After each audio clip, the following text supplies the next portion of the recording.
Ever wondered how to make beef short ribs in an Instant Pot? It's surprisingly simple and offers restaurant quality results. You don't need to be a master chef. The Instant Pot does most of the work.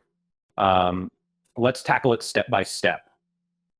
Start with quality beef short ribs. They should look well marbled, as that fat guarantees a juicy, flavorful result. Around 3 pounds is a good start for a small family gathering. Expect rich flavors with minimal ingredients. Salt and pepper are your new best friends here. Generously season your beef short ribs before you start. Seems basic, but this step is essential for creating a flavorful foundation. Uh, don't skip it. Bland ribs are a no-go. Next, grab your Instant Pot. Set it to saute mode for that beautiful crust on the short ribs. Browning takes about 5 minutes per side, but what a difference it makes. Pro tip, don't overcrowd them. Crowding causes steaming, not browning. Add aromatic vegetables like onions and garlic after removing the ribs. Onions and garlic offer layers of flavor. Saute until they're soft, and this will be the hidden foundation of deep flavors simmering in the background. Deglazing is next.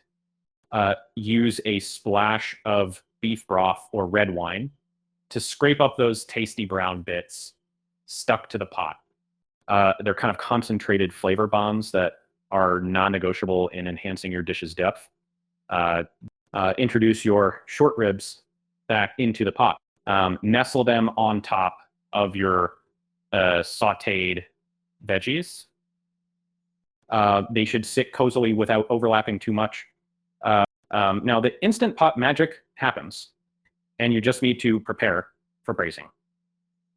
For the liquid base, mix beef broth with soy sauce, brown sugar, and a pinch of thyme. This creates a concoction that balances umami with sweetness. Pour it over the ribs, ensuring they're partially submerged. Set your Instant Pot to high pressure and cook for about 45 minutes. It's that simple. Compare this to traditional braising, which might keep you occupied for 3 hours, saves time, energy, and locks in incredible flavor. Feeling adventurous, throw in some carrots or potatoes during the cooking process. They soak up the rich broth beautifully, and it's a recipe for a cozy meal during those rainy Portland nights when comfort food is a must. And so when, after the timer beeps, allow a natural pressure release for at least 10 minutes. This ensures the meat is tender, not tough. Quick release might tempt you, but patience here yields the most succulent results. Finally, consider thickening your sauce post cooking. Remove ribs, switch back to saute mode, and simmer till your sauce reaches the desired consistency. Serve your ribs drizzled with this intense, rich sauce. Dinner perfected.